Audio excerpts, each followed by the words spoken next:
Welcome back, everyone. Today's session focus, self-awareness, is around, we'll talk about your character strengths, areas of growth, just recognizing what you're good at, what you're not good at, where you can improve, what areas you can improve on, and also recognizing and giving some awareness to who you are when you're at your best and who you are when you're not at your best, both in daily life and also performance. So we'll touch upon soccer performance too. Self-awareness takes a lot of reflection, and reflection can be challenging for people because when you're reflecting, you often find things that may not be comfortable. And so for having better self-awareness, it takes a lot of reflection and understanding who you are and where you're at and where you can improve upon areas that you can be better at. So reflection is a huge part of self-awareness, and from today's session, hopefully you'll be able to incorporate more reflection into your daily life.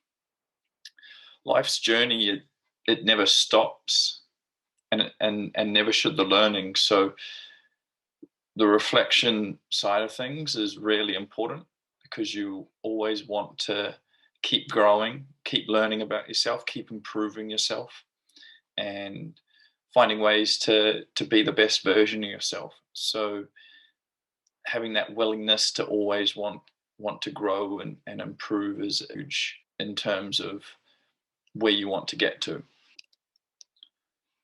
So self-awareness, it's very important to understand who you are, what your strengths are, and where you can grow and improve, as I mentioned. So understanding who you are right now, where you're at in terms of your life, what age you are, what you're doing day to day, your behaviors, your values, as we spoke about in session 1. Understanding that is really important. And then also understanding what your strengths are.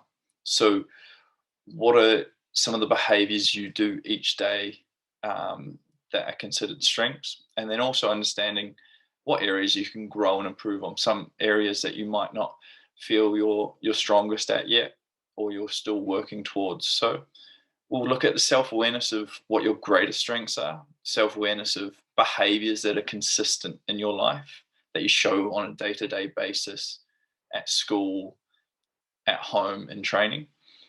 Self-awareness of your talents and abilities. What are you good at? What does your abilities allow you to do? Self-awareness of what your greatest challenges are. So the things that might prove difficult or might hinder progress in something. And those greatest challenges are often your key areas of growth. So figuring out what key areas of growth there are for you and some places that you want to improve upon to get you to closer to where you want to be. So knowing all of these will help you understand what helps you be at your best, and also understand what areas you need to improve in. Because if we can improve in the areas that need improving, we're going to get closer and closer to being able to be at our best on a day-to-day basis. And who wouldn't want to be at their best on a day-to-day basis? So all of this work should lead to you having a clearer sense of yourself, who you are, what you're good at, and what you can improve upon. So what are your character strengths? What makes you unique? What makes you you? These are the things that are special to just you. They're uniquely you. No one else displays them in the same way that you display them. And then also, what are the things that you're good at? You might be good at different things at home, at school. You might be good at different behaviors or characteristics. And those are just some examples. You might be very responsible. You might be very on time. You might be really bubbly. You could be very resilient. So think about and reflect upon what you're good at, because recognizing those will give you a greater understanding of what you can do to be your best self. So if you know that you're good at being on time, because that allows you to get to training, get to school on time, get your homework done on time, different things like that. That is a strength of yours. And if you can behave in a way where you're showing your strengths each day, it's only going to help you be living at your best. So living at your strengths, live to your strengths, sort of thing, and making sure that those things that you're good at, they are in your behavior consistently each day. So they're not sporadic, because you want your strengths to be consistent, if you're to live by them. And then what are your character challenges? So what are the things that you're challenged by? What behaviors do you have space for significant growth in? Once again, these are just some examples. Say you lack focus. So whether that's doing your homework, whether that's at school, whether that's at training, recognizing that you lack focus, you can then catch yourself in the moment where you're lacking focus and potentially snap yourself out and be like, okay, focus on the task here. What's right in front of me right now? So once you can catch yourself and you can give awareness to the challenge area, that you have, that is the first step in you kind of addressing it and beginning to improve it and grow within that kind of area. So there's always space to grow, and we all have bad habits. No one's perfect, and it's really important that we're just always in a mindset that we can improve any habit, no matter what it is, and no matter who you are.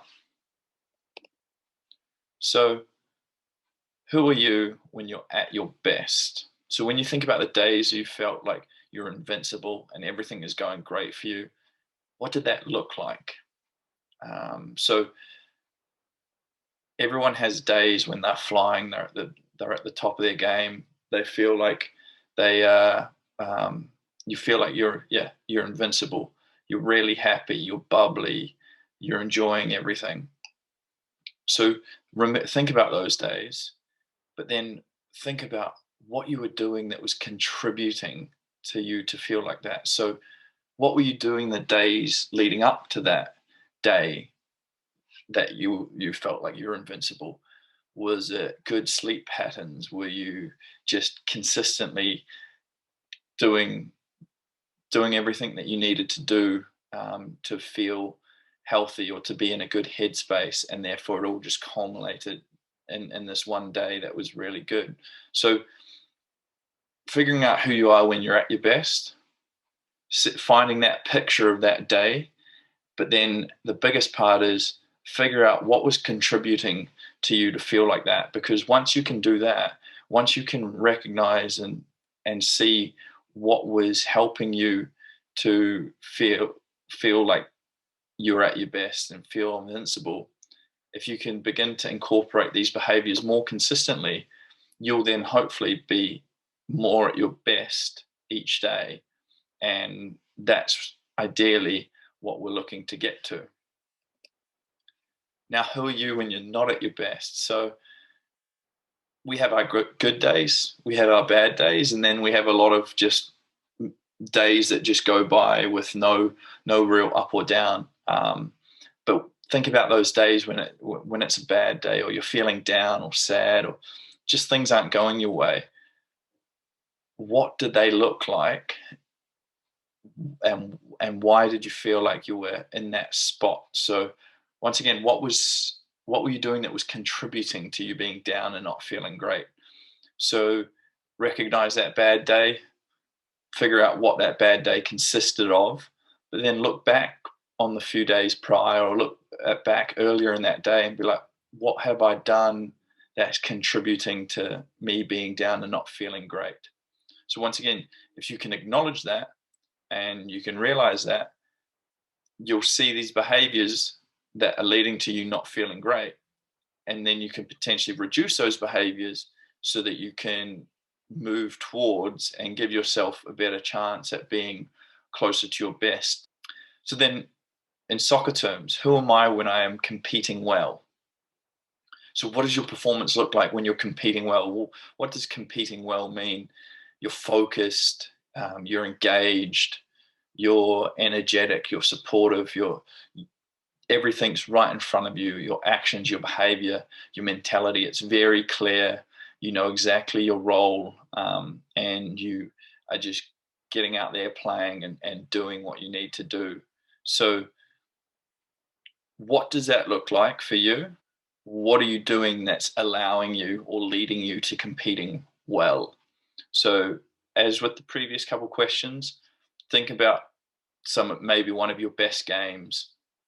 And your best game doesn't have to be when you scored 4 goals, or it doesn't have to be when the team won. Like your personal best game where you feel you performed so well, you were fully focused, concentrated, you were in flow, you felt like your performance was really good.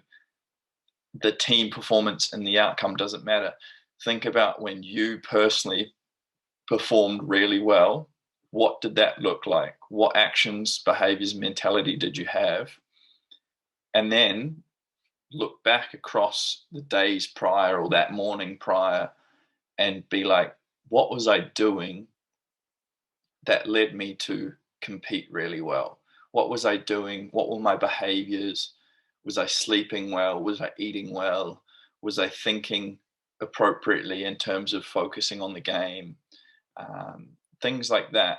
So, once again, you'll begin to develop these consistencies in your behavior, and you'll see these consistencies in your behavior that lead you to compete really well. And once you can recognize that, you can keep that in your weekly routine and continue to develop and try and compete well more often. Now, who are you when you're not competing well? So once again, it's on the same idea as what does that performance look like? What actions, behaviors, mentality? Maybe you're distracted, maybe you're annoyed or you're upset. So paint that picture of a bad game where you don't feel like you were engaged in the game mentally or physically, and then reflect upon what led you to you not competing well. What was I doing in the day before or the week before that all built up to me having a bad game? Or what happened that morning before the game that maybe have changed your mindset? So these things will give you the ability to recognize what you don't want in your preparation, what you don't want in your routine, and that will hopefully reduce the amount of times that you are not competing well, and it will help you get closer to more consistency in competing well. Now, back to the individual characteristics that you have, reflecting on your character strengths, reflecting on you being you, that unique self of yours, that no one else can be. Are your behaviors good or bad for the team? So think about your character strengths, think about your character challenges. Which behaviors do you display that are really good for the team, and which behaviors that you potentially display which are not so good for the team? Do your daily characteristics carry over into your team? So are some of your daily behaviors carrying over into the team environment? And if they are they, once again, are they good or bad for the team? What are you offering to your team? And that's the first and foremost answer to that should be a very unique self of yours. You're offering you. No mask, not hiding anything sort of thing. You're offering your best self to the team each and every day. But what does your best self look like? Or what does you being you look like to the team, and how can they benefit from you being part of the team? So acknowledge or recognize what you bring to the team and the value that you have and the benefit that the team has from you being part of it, so that understanding that you play a massive role, as does every single person on your team. They all play a massive role in that team being a team and performing it each week.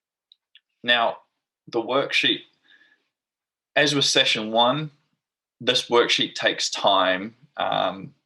It has a lot of things that you can think about for each section and question, and it's probably going to take having some good days and having some bad days and having some good trainings and having some bad trainings for you to really evaluate yourself over the course and understand where you are at in terms of who you are when you're at your best and who you are when you're not at your best. So watch yourself for a few days at home, at school, with friends, and training, and take notes of the characteristics and behaviors that you show, good or bad, it doesn't matter.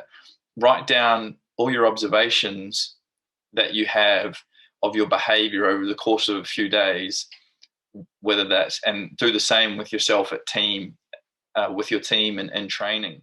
After a week or a couple weeks, look back at each day and see what consistencies there are in terms of your behavior, once again, good or bad, and then recognize things that you might want to keep, things that you might want to improve, and then some things that you're like, I could, if I did less of this, then I would be better off. And if I did less of this, the team would be better off. This one's a real reflection process, and it takes some review and it takes some time. So don't rush the worksheet.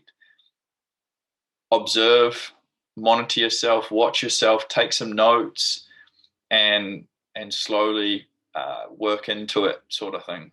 Once again, the worksheet takes some time. It requires you to have good days, bad days, good performances, bad performances, to really get a good evaluation of yourself. And once you have a good evaluation of yourself, then you can write out all the things, and you can look at your strengths, your areas of growth, where you are, who you are when you're at your best, who you are when you're not, and then who you are when you're competing really well, and who you are when you're not competing really well. And then we can try to close that gap between who you are when you are at your best and who you are when you're not at your best. And ideally, the gap is getting closed from the bottom up. So you're displaying less and less of not at your best, and you're getting closer to being at your best more often. So it just takes patience and a lot of awareness and reflection for this one. Hopefully you guys enjoyed this and enjoy the worksheet. Take the time to work through it. It will be valuable, and we'll see you next session.